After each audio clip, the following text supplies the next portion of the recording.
Hi, everybody, and welcome to the Scottsdale Big Book Study, where we will study the Big Book of Alcoholics Anonymous. My name is Maria F., and I'm a recovered compulsive overeater from County Dublin in Ireland, and I will be your host for today's study. Our co-hosts today are Carol O., Sue L., and Nancy J. Please join us here in this room every Saturday morning at 7:30 Pacific Time and 10:30 Eastern Time.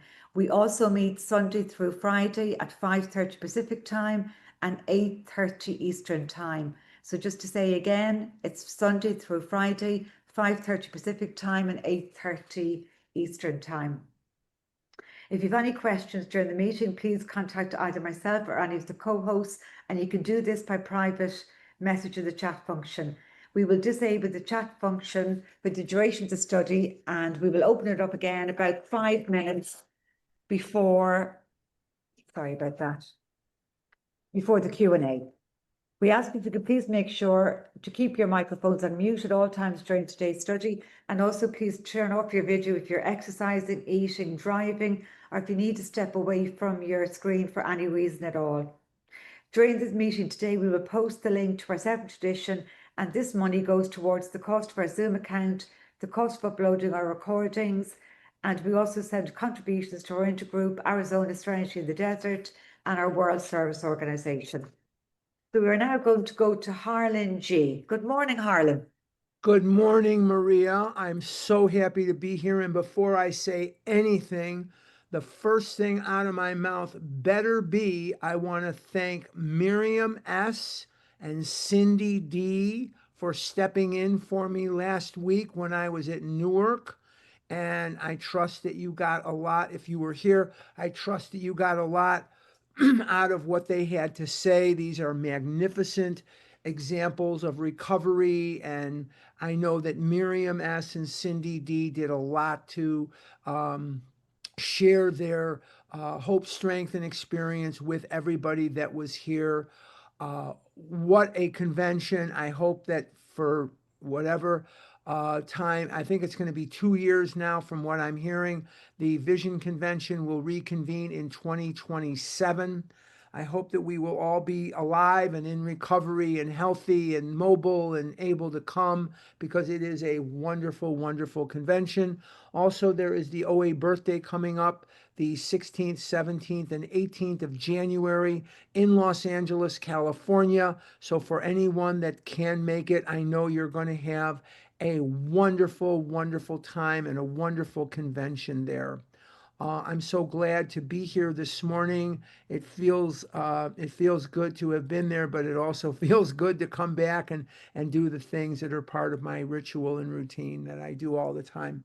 We're going to start off on page 48 when we get started. We're going to start off on page 48. The reader may still ask why. That's in the middle of the page. The reader may still ask why, and that's on page 48. So you'll govern yourself accordingly. We're in the chapter We Agnostics, and if you'll notice that he didn't write the title of the chapter to the agnostic. He didn't write in the chapter to those agnostics. He wrote the chapter We Agnostics, because as much of a believer that Bill was, as much of a believer in God as he was, he knew that as human beings, we may not be pure agnostics. Now, let's define this before we move forward. An atheist is a person who strongly believes that there is no religious deity in the sky with a long beard or whatever. They just do not believe in a religious deity. They do not believe that there is that type of God that exists either in the world or in life. They just do not. An agnostic is a person Ag without, Gnostic means knowledge. Agnostic means without knowledge. They're not quite sure. Is there a God? Is there not a God? They're not really quite sure how to believe this thing. So they're just agnostics. They're not quite sure. And a believer is someone who absolutely believes that there is a God. They absolutely believe that there is, not only is there a God, but there is a God that is, you know, the master of the universe kind of thing. Now, in this chapter, as we discussed 2 weeks ago, there is the thesis line of the big book of Alcoholics Anonymous. And the thesis line of the big book of Alcoholics Anonymous begins with, well, that's exactly what this book is about. This is the thesis line. Its main object, in other words, this is the sentence in the book that is telling you what this book is for. What is the purpose of this book? It says its main object is to enable you to find a power greater than yourself, which will solve your problem. And what that tells me, and I'm just strictly speaking for me, what it tells me is that abstinence is not the most important thing in my life without exception. You hear this in OA all the time. I'm not, now please don't misquote me. Don't go around saying Harlan says we don't have to be abstinent. So before you pick up the phone for DoorDash, or before you pick up the phone to order that pizza or that ice cream from the grocery store to be delivered to you, I am not saying we don't have to be abstinent. What I'm saying is we are going to go beyond abstinence, and we're going to say that the relationship with God is the most important thing in my life. Because if the main object of this book is to help me find a power greater than myself that I choose to call God, then that better be the main object of my life. And if the main object of my life is to find a power greater than myself, which will solve my problem, that means that that is something that abstinence can't do, because abstinence does not treat this disease. Abstinence is like me wearing shoes. I am going to leave the house today. Brandon and I are going to lunch at Pita Jungle. So I'm going to leave this house at about 11:15, and before I do, I'm going to put on my shoes. I'm going to make sure that my shoes are on. That is the relationship I have with abstinence. I wouldn't dream of leaving the house without my shoes. It just wouldn't happen. I don't want to cut my feet. It's unsightly in a restaurant here in Arizona or wherever you live. I bet it's the same. There are signs: no shirt, no shoes, no service. So if I go to the restaurant and I don't have shoes on, they're not going to serve me. And so that's not going to work very well for me. So before I leave the house, I'm going to have my shoes on. That is the relationship I have with abstinence. It is an absolute necessity. It is an absolute requirement. It is absolutely bedrock to the program. But it is not the most important thing in my life without exception. My relationship with a higher power that I choose to call God is. Now, we also see on the next page, no, page 47, not the next page, sorry. Do I now believe, I'm in the middle of the page 47. It's starting with, we needed to ask ourselves but one short question. So I'm on page 47. We needed to ask ourselves but one short question. Do I now believe, or am I even willing to believe, that there is a power greater than myself? What this does is it emancipates me from a belief in a religious deity. It emancipates me from having to believe in a higher power that is of your choosing. All I need to be doing, all I need to be thinking of is, if I have issues with God, and many do, I get these calls all the time. I was abused as a kid, or I was God forbid, there's people here, there's 100 people here. There's going to be, mathematically speaking, there's some of you that were raped. There's some of you that were molested. Some of you were abandoned. Some of you were brutalized by different people. Some of you were hurt by people. You were hurt by life. So this is something that is normal to life. It's horrible. It's a horrible thing. But here is what I'm going to reinforce again. God did not put human beings on earth as robots that could only do good. Okay? So he put people on earth because people have free will. And some people choose to do nightmarishly horrible things. There are people here who choose to kill. There are, not here, but in the world, there are people, hopefully not here, there are people who choose to abuse. There are people here who choose to be horses' rear ends, with their life. But what God does is he cries right with me. What God did at the end of the Holocaust, what God did at the end of slavery, and we're not really done with racial prejudice and racial unrest and all kinds of polarizations and things. And I don't want to go off onto a social commentary here. That's not my purpose. But the bottom line is this. The bottom line is that this world is not full of robots. This world is full of people. And people choose to do horrible things. And sometimes people do horrible things and they don't know they're doing horrible things. Maybe they think they're doing the right thing, but it hurts us nonetheless. Why is this so important?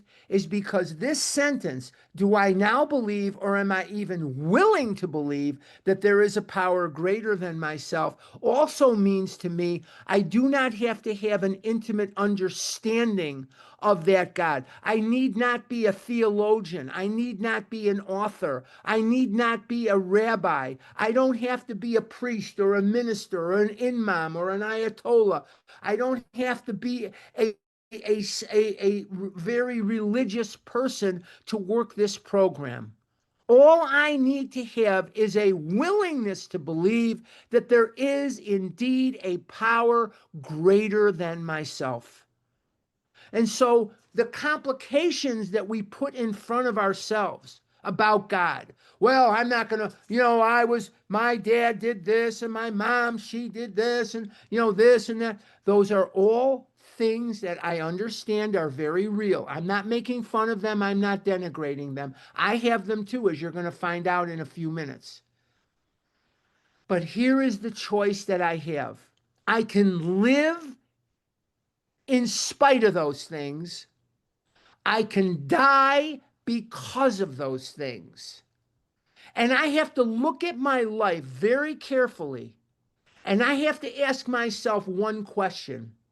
Because of what happened in Europe 100 years ago to my family, it's over 100 years ago, because of the fact that I had misfortune and hurt in my life, am I now going to choose to waste the one life I have left? When I was a young boy, most of my father's friends, not all of them, but most of them came out of the concentration camps and the DP camps. A DP camp is a displaced persons camp. Excuse me, when the concentration camps were liberated, most of those people went into DP camps, displaced person camps. And most of them came out of that, and they would grab my face like this when I was a kid, 7, 8 years old, 5 years old, and they would say, live until you die. Live until you die, they would say to me. And I thought that meant I should eat all the milk duds I can get, because that's living, is eating milk duds. Going to the movies and eating milk duds, Raisinets, Snow Caps. To me, that's living, man. Candy, cookies, cake. That's the way I'm going to live my life. I want to live. No, I found out that's not living, that's dying. That's not living, that's spitting on life. Found out I was wrong.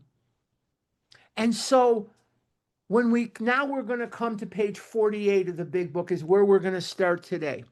So I don't have to be a theologian. I don't have to have some expert knowledge. I don't have to be a smicha. Smicha gives you the right to be a rabbi and have a synagogue of your own. I don't have to be ordained as a priest or registered as a minister or a deacon or an elder in the church. I can just be who I am with whatever understanding I have of God, but I need to have a willingness to believe that there is a power greater than myself. Why? Because as we're going to examine this morning, as we're going to talk about in detail this morning, there is no possible way that when I was born, I could have got to where I am today without God's help. And that the evidence is completely overwhelming and indisputable that I did not do this by myself, for myself. You can't fix a broken brain with a broken brain. Let's go to page 48. The reader may still ask why he should believe in a power greater than himself. I'm going to get into detail in a minute. We think that there are good reasons. Let's have a look at some of them. Let's keep going. The practical individual of today is a stickler for facts and results. Nevertheless, the 20th century readily accepts theories of all kinds, provided they are firmly grounded in fact. Exactly, Na plus Cl equals salt, right? Oxygen plus hydrogen equals hydrogen oxide, or whatever it equals. We have numerous theories, for example, about electricity. I know nothing about electricity. I know less about electricity than I know about living on the moon, which is zero, nothing. I plug something in, I turn it on. If it doesn't work, I call somebody. I call the guy. I don't know what to do. We have numerous theories about electricity. Everybody believes them without a murmur of doubt. Why this ready acceptance? Simply because it is impossible to explain what we see, feel, direct, and use without a reasonable assumption as a starting point. Now, I want to talk to you for just a minute. I'm not going to give you my whole life story, but I want to answer the question. The reader may still ask why he should believe in a power greater than himself. I cannot answer the question for you. I can answer it for me. I don't care what that power is. I don't care what that power looks like. I don't care what that power sounds like. Here is what I'm going to tell you. When I was born, my mother was mentally and physically ill. My mother was not like the other moms. She wasn't young. I wanted Rob and Laura Petrie. I got Max and Virginia Grabowski. Very different. Very different. My mother was a compulsive overeater. My mother was not, my mother was way heavier than the other moms. My mom looked like she was 20, 30 years older than them. My mom had three distinct personalities: a 2-year-old, a screaming, raving lunatic, or a pretty together, fairly normal person. My dad was 54 years old on the day I was born. By the time I graduated high school, he was 72 years of age. He was born in 1900, and in 1914, his family was obliterated off the face of the earth. He was one of two survivors, him and a sister. They survived, and the rest were murdered. There were uncles and aunts, there were cousins, there were nieces and nephews. There were many, many people in that complex of homes in Europe that were murdered on a Saturday night. And they were killed, and he got away. His brother Charlie, his brother Cheskel, saved his life, and that is my middle name, is Charles. When I was 24 years old, after a long history of being a compulsive overeater and looking at life from a distant island maybe, I saw people, and they were lovers, and they were holding hands, and they were kissing, and they were doing the things that normal people do. They were having normal adolescence. They were having normal lives. They looked normal. They were normal. In my eyes, they could wear the clothes that everybody was wearing, and I could not. I felt very different my entire life, and that was reinforced by the world. The world sent me a strong signal, and no matter where I turned, I could not get away from that signal. And the signal was, because you are fat, you are unacceptable. You are just not cutting the mustard in this world. If you were smart, you'd be thin. So you're fat, so you're stupid. And if a fat kid says 2 and 2 is 4, which I hope it is, and a skinny kid says 2 and 2 is 9, the skinny kid is right because he's thin. He's normal, and you're not. You're a fat slob. I went on my first date when I was 35 years of age. I spent a lot of time alone because when I was 24 years old, my father died. My mother died when I was 22. When my father died, it was on November 11th, which just passed, and he was buried on the 13th of November. And for the first 6 or 7 days that my father had died, I was completely surrounded almost 24 hours a day by my friends and many of their parents. And then everybody was gone. I was 24 years old. They left me nothing. There was no inheritance. My father didn't own anything. My mother didn't own anything. We were always a flat tire away from homelessness.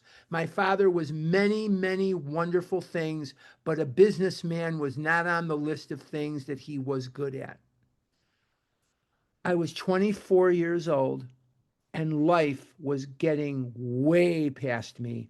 I didn't have a pot to pee in or a window to throw it out of. I was lost. I was immature.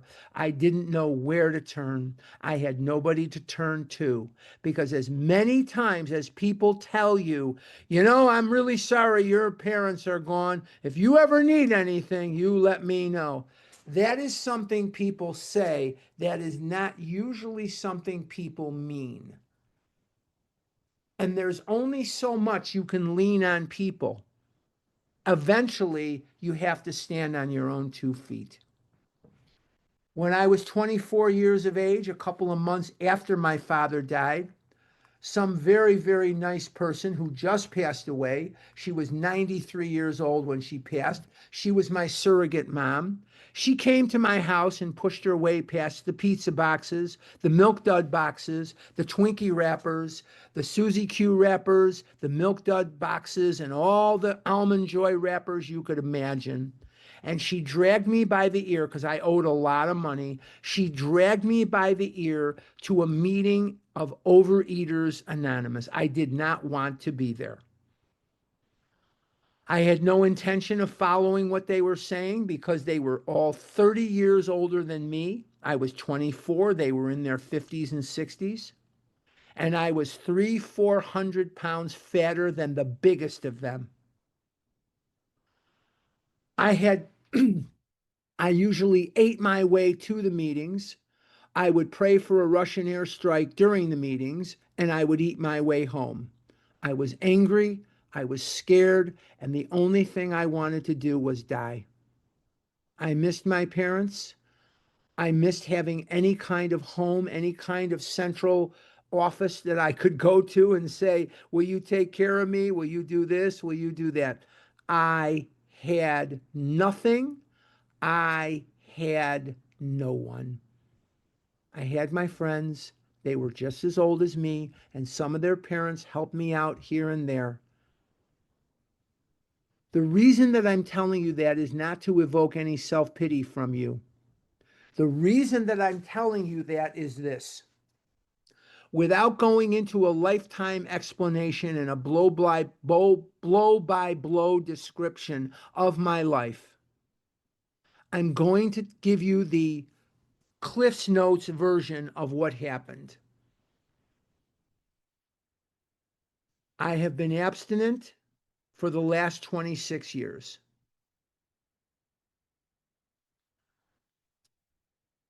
I am not a rich man, but I am not a poor man. My bills are paid. I do not have a fancy house. My house is nothing to get excited about. It's not going to impress you. You're not going to come into my house and say, "Oh, this is so nice. Oh, I love." But I live in a beautiful area. The reason that my area is beautiful is it's 5 minutes from some of my friends and 20 minutes from other friends. That's why it's beautiful. And it was 5 minutes from my surrogate mom who just passed away. My bills are paid. I have excellent credit. My credit is in the 800s. I own my home. I pay a mortgage, but it's very doable. I could pay off the house today if I wanted to. I choose not to. But I could spit on walls if I want to, because this is my house. My house. I own a car. I paid cash for the car. No car payment. I owe no credit card debt at all. This is not a meeting of financial anonymous. I get that. I'm just painting you a picture. I have friends. I have people who respect me and love me, and they let me love them back. I have a life that includes service to God. I pray every day, and I serve God every single day. I feel him with me all the time, and I work at that. I don't feel him with me because I'm lucky. I don't feel him with me because somehow I'm fortunate and you may not be. I don't feel him with me because of some stroke of luck. I feel him with me because I incessantly work at it. I answer too many phone calls. I sponsor too many people. I go to too many meetings, and I'm glad to do it. Glad to do it. I have a life. Do I wish certain aspects of it were different? Yes. That's part of the human condition. There isn't a person you know, there isn't a person you are that doesn't wish certain parts of their life were different. Clancy Imislund teaches us that no matter how evolved my recovery gets, I will never rise above the level of a human being. And as a human being, I'm going to want things. I'm going to look at things and want something different, but it's how I handle that. I do a gratitude list every single day. Clancy is a particular favorite of mine because he speaks my truth. I wish he was still with us. He's not. But his podcasts are, and you can listen to them anytime and get a lot of humor. You'll laugh your butt off from Clancy, but he will tell you that no matter how evolved my recovery gets, I will never rise above the level of a human being. So I have a life today. I have a life that works today. I got up this morning. There's the first miracle. Doctors have been signing my death warrant from the time I was a child, telling me that I would not live long. I was 17 years old and a student at Mather High School in Chicago, Illinois. And I broke my ankle and I went to the hospital at Edgewater Hospital. I think it's condos now. It's not a hospital anymore. And they were setting my ankle in a cast. And the doctor looked up at my mother. I can see him doing it now. and he wore those granny glasses. If you've ever seen some of the music stars, they used to wear those granny glasses. These are not granny glasses, but I'll act it out for you. He looked over his glasses and he said to my mother, "You know, Virginia, he's 17 years old. He's over 300 pounds. He isn't going to live long. He's going to be dead before he's 30." And that's what he said to my mother. So I'm alive and I'm 71. I walk 3 miles a day, 6 days a week. Sometimes I go to the pool over here at the JCC and I walk in the water for a couple of 100 yards, lifting my knee as far as I can lift it. I have most of my senses, although I'm slipping a little bit. I forget things. I do sometimes, I used to laugh at my father for this. Sometimes I walk into the kitchen or the living room. I walk in, I'm thinking, what do I want in here? What am I doing? That does happen. That does happen. Or sometimes I'll get in the car and think, where the hell am I going? Oh, yeah, that's where I'm going. So that happens too. And if you think it's not going to happen to you, it's going to happen to you too. But the bottom line is this: you can't get where I am on human power alone. It's not possible. I cannot engineer the miracles in my life that have occurred and I didn't even know most of them were happening. I didn't see every miracle that came my way. I was not aware of some of the miracles that came my way and continue to come my way. I can't get there without God. I wore clothes in Newark that were not 7 sizes too small. I wore clothes in Newark that came from a normal store. And when I see pictures of myself in Newark, from Newark, I don't want to jump out the window or drink Drano. I don't want to kill myself because I look like an elephant or I look 4 times the size of anybody else. Sometimes I look at the pictures and I think, who is that old bastard? That can't be me. I'm not that old. Yeah, it is. It is. And sometimes when I'm shaving, I look in the mirror and I think, who is this old guy? Who the hell? Oh, wait a minute, it's me. So the bottom line is, in my mind, I'm 8, but in reality, I'm 71.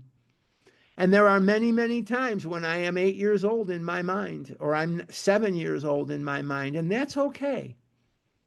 I don't have to be a chameleon today. I don't have to change colors to make you like me. I am going to be who I am. I am going to be what I am. And I am not going to chase after people. I did a lot of that very recently. I'm not going to do it any longer. You like me, you like me. You don't like me, you don't like me. It's okay. As long as I haven't harmed you, we're good. We're good.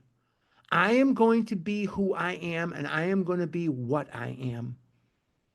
And I hope to be that way for the rest of the time I breathe on this earth. And when I die, and we're going to continue on with the book as soon as I make this last point, when I die, I will have fulfilled the dream that those concentration camp survivors had for me, that I will have lived and I will have tasted life. And you can't get there from where I was on human power alone. That when I wake up in the morning and that phone rings, it's somebody that I love and that loves me. And I go through my life and I have lived my life. I have lived. The disease does not want you to live your life. It's not satisfied with you being dead. The disease wants you to be in pain, in suffering, in loneliness. in isolation. The disease wants you shuttered in your home. I am not that way today. Let's continue. I'm not going to go into my whole life story and this is what happened to me and my wife divorced me and my kid doesn't talk to me. I'm not going to go into my whole life story here. You get the picture. The bottom line is you have your tale of woe. You have your situation, or you wouldn't be here. Nobody comes in here on a roll. Nobody comes in here because things went well for you. Some of you are coming from extreme pain. Some of you are coming from other things, other situations. Nobody just wakes up in the morning and says, well, my life is good. I think I'll go join Overeaters Anonymous. Doesn't work that way. Doesn't work that way. Okay, let's continue. We're on page 48. I hope that helps. We're on page 48. Everybody nowadays believes in scores of assumptions for which there is good evidence, but no perfect visual proof. And does not science demonstrate that visual proof is the weakest proof? It is being constantly revealed as mankind studies the material world that outward appearances are not inward reality at all. To illustrate the prosaic steel girder. What does prosaic mean? Very simple, very basic. The prosaic steel girder is a mass of electrons whirling about, page 49, each other at incredible speed. These tiny bodies are governed by precise laws, and these laws hold true throughout the material world. Science tells us so. We have no reason to doubt it. When, however, the perfectly logical assumption is suggested that underneath the material world and life as we see it, there is an all-powerful, watch your capitals, he's talking about God, an all-powerful guiding creative intelligence, right there our perverse streak comes to the surface, and we laboriously set out to convince ourselves it isn't so. We read wordy books and indulge in windy arguments, thinking we believe this universe needs no God to explain it. Were our contentions true, it would follow that life originated out of nothing, means nothing, and proceeds nowhere. I could illustrate kitties and puppies and flowers and lightning and meteor showers. We all have, oh, ooh, ah. And God is behind that. Yes. Yes. But isn't God behind holding your hand when he left you? Isn't God holding your hand when she left you? When he died? When she died? When things didn't go your way?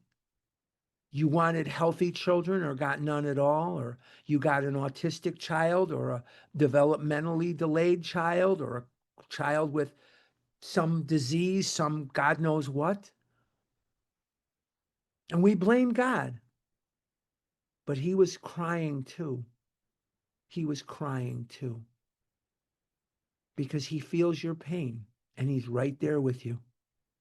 I've never been more sure of anything in my entire life than the existence, benevolence, and power of God. But I am just as sure of the power and the cruelty of this disease. I am certain that this disease is a lower power. I am certain that this disease has the power to kill. But like a cat with a mouse, it doesn't have the mercy to just kill you in one fell swoop. It is unmerciful, it is cruel, and it will toy with you. First, it's your diabetes. Then it's your kidneys, got to go on dialysis. Then it's a fatty liver. Then it's a leg that has to be amputated. Then it's toes on the other foot that have to be amputated. Now you can no longer function on your own. Now the other leg has to come off. You get the picture. As certain as I am that God is here and God is alive and that God is powerful, benevolent, and merciful, I am absolutely certain of the power of this disease. Because this disease had me in its grip. This disease beat me unmercifully, humiliated me in every way you can humiliate another human being. I was an object of ridicule. I would walk out and children would laugh at me and people would scream insults at me from cars. People would point at me and laugh. I was emasculated by this disease physically and emotionally. I suffer from that today. I suffer from this disease and some of its devastation today because the trauma of what this disease wrought into my life still haunts me to this day, and I'm working my butt off. I lost decades to this disease. I lost everything to this disease. The dreams that you're supposed to dream when you're young of love and romance and family and career and wealth and this and that were taken from me. I could not dream those dreams. I dreamed of dying. I dreamed of getting a snootful of Doritos and then I could go on a full stomach. Those are not the dreams of a young man. But I couldn't tell the true from the false. Let's continue. We're on page 49. I hope this is helping if so you can come to grips with this idea of embracing rather than fighting that power greater than you. I am just as certain in the belief that the lower power is the disease, is that manifestation of this disease, the isolation and the physical and the emotional and the devastation of this disease. Page 49. Instead of regarding ourselves as intelligent agents, spearheads of God's ever advancing creation, capital letters mean God. We agnostics and atheists chose to believe that our human intelligence was the last word, the Alpha and the Omega, the beginning and end of it all. Rather vain of us, wasn't it? We who have traveled this dubious path beg you to lay aside prejudice, even against organized religion. We have learned that whatever the human frailties of various faiths may be, those faiths have given purpose and direction to millions. People of faith have a logical idea of what life is all about. Actually, we used to have no reasonable conception whatever. We used to amuse ourselves by cynically dissecting spiritual beliefs and practices when we might have observed that many spiritual-minded persons of all races, colors, and creeds were demonstrating a degree of stability, happiness, and usefulness which we should have sought ourselves. What a wonderful thing that this book has in it, and that is it includes, and this is written in the 1930s when the world was maybe not as different as I'd like to think it is, but he says, all races, colors, and creeds. How wonderful that that's in the book. How wonderful that he put that in there. I am so glad that he put that in there because it shows the foresight, but it also shows me that Bill didn't write the book. He wrote it down. God inspired him, and God put that in there, and Bill just wrote it down as Moses did so long ago. Page 50 at the top. Instead, I gotta blow my nose here. Instead, we looked at the human defects of these people and sometimes use their shortcomings as a basis of wholesale condemnation. We talked of intolerance while we were intolerant ourselves. We missed the reality and the beauty of the forest because we were diverted by the ugliness of some of its trees. We never gave the spiritual side of life a fair hearing. We read in the newspaper of ministers and priests and rabbis that do terrible things, and we wrote off religion. We used it as a way of condemning those who believe in God and practice their religion. What it didn't say in the paper is 99% of clergy people do not abuse children.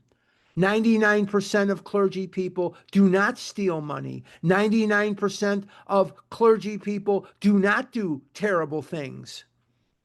They do good. And they mean what they say and say what they mean. But we looked at some of those headlines in the paper and said, not for me. And we considered ourselves enlightened. We considered ourselves above the fray by writing off religion, writing off God. I'm not preaching religion here. I don't care. Do what you want. It's fine. I don't care. But do you see the pattern here? We use these headlines as a way of justifying in our mind that we somehow are too smart for God. We somehow are above God. I'm not above God.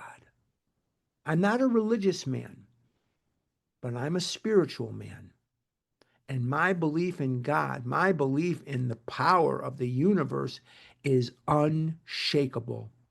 I will never wake up a day ever now and not believe in the power of God because I have seen the unmerciful power of the disease.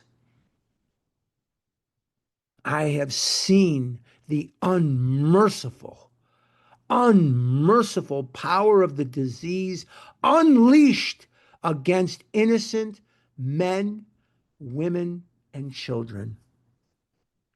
And if the power of the disease has the power to kill and maim and mutilate, then the power of God must be at least equal, but in my case or your case, hopefully greater. There is one who has all the power. That one is God. May you find him now. Top of page 50.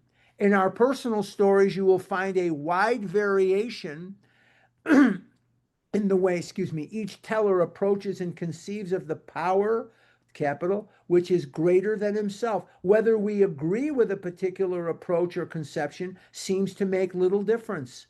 Experience has taught us that these matters about which, for our purpose, we need not be worried, they are questions for each individual to settle for himself. On one proposition, however, these men and women are strikingly agreed. Every one of them has gained access to and believes in a power greater than himself. This power has in each case accomplished the miraculous, the humanly impossible, as a celebrated American statesman put it. Let's look at the record. The man who said, let's look at the record, was Alfred E. Smith, who was running for president at the time that the book, a little bit before the time of the book that was written. He was running against Franklin Delano Roosevelt, and he ran on the platform of let's look at the record. And that's where he's getting that from. He doesn't explain it, but that's where he's getting it from. Here are thousands of men and women, worldly indeed, they flatly declare that since they have come to believe in a power greater than themselves, to take a certain attitude toward that power and to do certain simple things, there has been a revolutionary change in their way of living and thinking. In the face of collapse and despair, in the face of the total failure of their human resources, they found that a new power, peace, happiness, and sense of direction flowed into them. This happened soon after they wholeheartedly met a few simple requirements. Once confused and baffled by the seeming futility of existence, I'm at the top of 51. They show the underlying reasons why they were making such heavy going of life. One of the reasons I made very heavy going of life is because every single day, in every single circumstance, my mind would conjure up catastrophe. I was very good at catastrophizing everything. If it's going to rain tomorrow, then certainly I'm going to be swept into a flood and killed. If there's a red light, then certainly the world is going to come to an end. If things don't go my way, if people don't stick to my script, then certainly the world as I know it is going to come to an end. And that is not the case. God is bigger than my catastrophizing. God is bigger than my negative attitudes, my thinking. He is bigger than the disease. Now I find myself saying things to myself like, it's going to be okay. You're okay. You're smart. You'll figure this out. You'll figure that out. How do I do this? I had to get on a website yesterday. Couldn't get on to save my life. I have to go for a blood test. You have to schedule the appointment. I called over there. We worked it out. No big deal. The world did not come to an end. I'm at the top of 51. They show how the change, why living was so unsatisfactory. They show how the change came over them when many hundreds of people are able to say that the consciousness of the presence of God is today the most important fact of their lives. They present a powerful reason why one should have faith. Here's a reason that I need faith. I can't live my fullest life without it. The power of the disease is so overwhelming. The power of the disease is so unbelievably great that it is impossible for me to overcome it with the brain that is broken that I was born with. The only force of the universe that I can conjure to even think that I am going to live with this disease is God.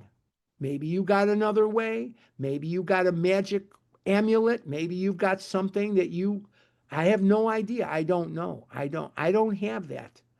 The only way I can live free of the food, free of the guilt, the shame, the remorse, the health issues of the food is to put my life in God's hands. Whatever you conceive that God to be, that is what I do. Whatever you conceive that God is, whatever your conception is okay with me. But here is what I can tell you from my own experience. The negative power of the disease runs deep. It's not death. It's living with this disease, which is hell. The health issues, the isolation, the shame, the guilt, the remorse, the missed opportunities, the disappointing of people around us. We can't go to this, we can't go to that, and they're hurt. They're hurt. We're hurting them. We're hurting the people we love. How glad they'll be when you can stand and say, I will be at that wedding. I will be at that graduation. I will be at that birthday. I will be at that funeral. I will be at that celebration. I can't get there on my own. I need a power greater than myself. Let's continue, page 51. This world of ours has made more material progress in the last century than in all the millenniums which went before. Almost everyone knows the reason. Students of ancient history tell us that the intellect of men in those days was equal to the best of today. Yet in ancient times, material progress was painfully slow.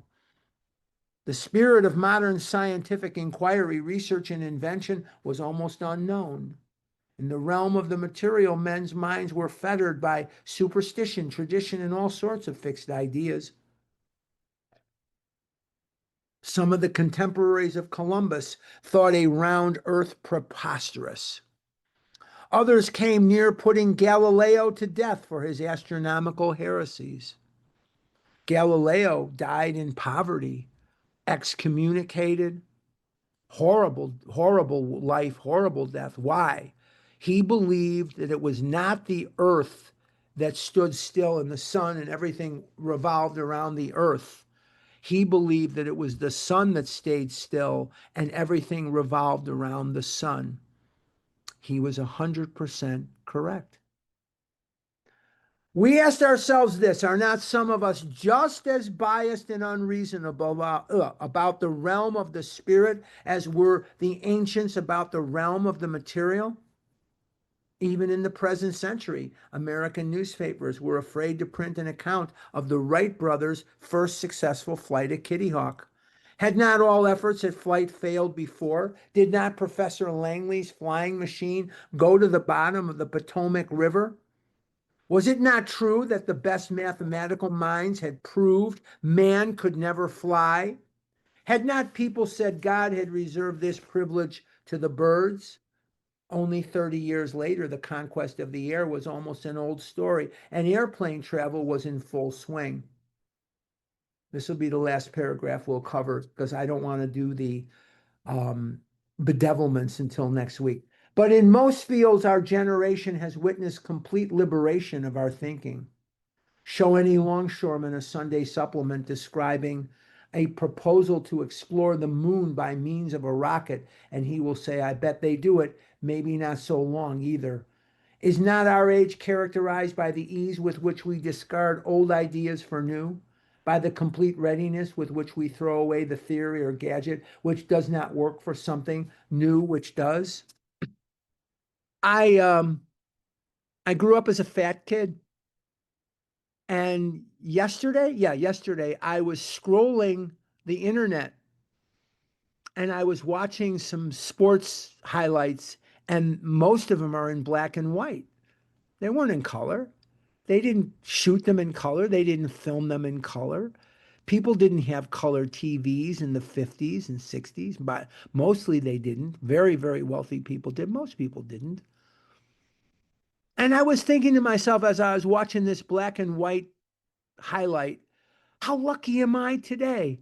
I don't even think I have a color TV. If you would have said to me in 1960 something or even the early 70s, one day, Harlan, you'll have a color TV, I'd have said, no way, no way. You got to be rich to have a color TV. My TVs are color. I don't know about yours. I bet they are. I don't even think you could buy a black and white TV today. To summarize what we talked about today, we have felt the whip of the lower power. You don't hear a lot of talk about the lower power in meetings ever. And I talk about it here because I want to make the point. Most of us, not most of us, all of us have suffered the lower power.